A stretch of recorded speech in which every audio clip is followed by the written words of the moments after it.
근본 다중지능과 뇌개발을 맡은 강사 김현수입니다. 김현수 간단한 경력을 소개합니다. 저는 1960년부터서 교원을 시작을 했습니다.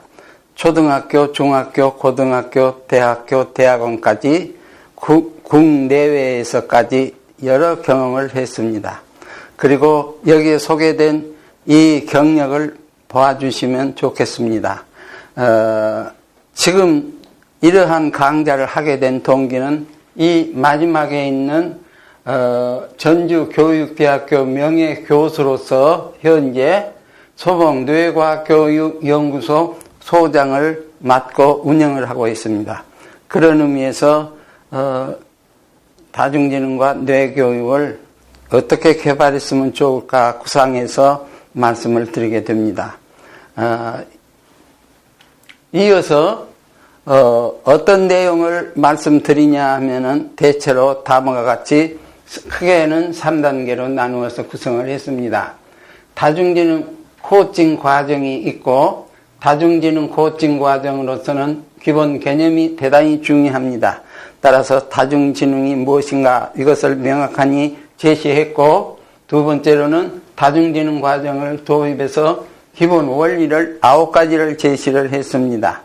그랬고, 세 번째로는 다중지능 과정 구조로서 세 영역 3단계로 구성을 해서 듣는 사람으로 하여금 명확하니 구분해서 판단할 수 있도록 도왔습니다. 두 번째 단계로서는 다중지능 과정을 검증을 하는 대문입니다. 여기는 다중지능 과정 검증을 8가지 뇌력을 확인하는 관점에서 제시를 했고, 둘째로는 다중지능 과정 능력을 9가지를 구성을 해서 제시를 했습니다.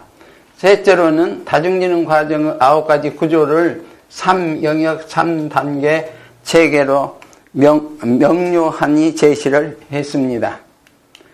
마지막으로 3단계에 가서는 다중지능 과정인데 뇌과학과 교육의 기본 개념을 제시를 했고, 두 번째는 다중지능의 DNA를 중심으로 한 특정 지문을 제시를 했습니다. 오늘날 학교 교육이 무리하게 암기시키거나 주입을 해서라도 좋은 대학만 가면은 좋을 줄 생각하지만은 그것 갖고는 안 됩니다. 그렇게 어렵게 좋은 대학 나왔는데도, 또 그렇게 어렵게 직장을 구했는데도 1년도 못 가서 적성에 안 맞춰서 그만두어버린 사람이 너무 많이 나옵니다.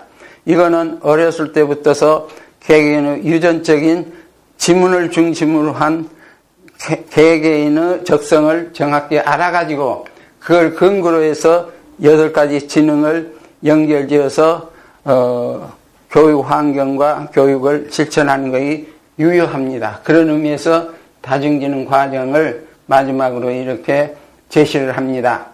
그래서 첫 번째 뇌과학과 교육의 기본 개념을 제시하고, 두 번째로는 다중지능의 DNA를 중심으로 한 특정 지문을 제시해서 각 교과와 연계를 지어서 옥타곤 모델을 제시했습니다. 팔각형을 옥타곤 모델이에요. 그래서 여기에 다중지능이 8가지이기 때문에 그 8가지를 제시를 하고, 마지막으로 9번째는 다중지능이 이론과 뇌가 어떻게 관계되는가를 결론 지었습니다. 그래서 첫 번째는 언어지능하고 뇌 관계예요. 인간이 다른 어떤 동물보다도 앞서는 이유가 많지만은 그 가운데 하나, 인간만큼 언어 의사소통이 잘 되는 동물은 없습니다. 그런 의미에서 옛날부터 언어지능은 널리 알려져 있었습니다.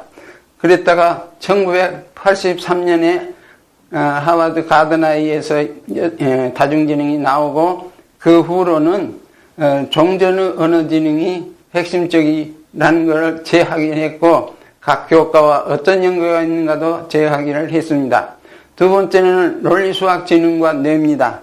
이것도 종전의 다중지능에서 논의가 된 것이고 널리 기존의 사실로서 알려진 것입니다.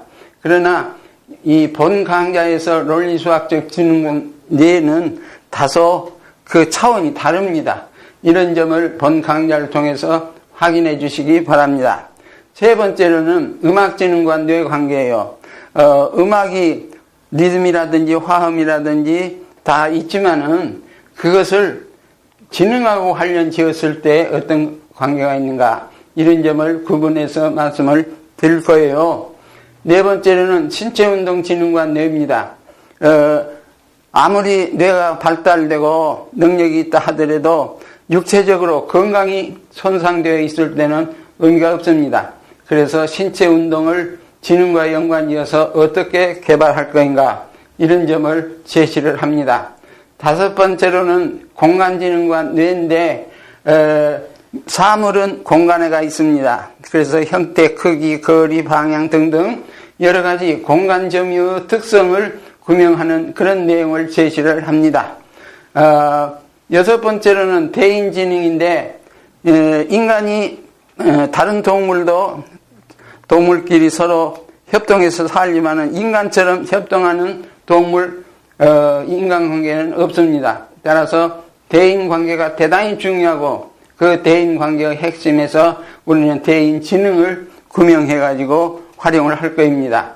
여섯 번째에서 이어서 이제 일곱 번째 내성지능과 뇌인데 인간만은 자기 반성을 기회를 갖습니다.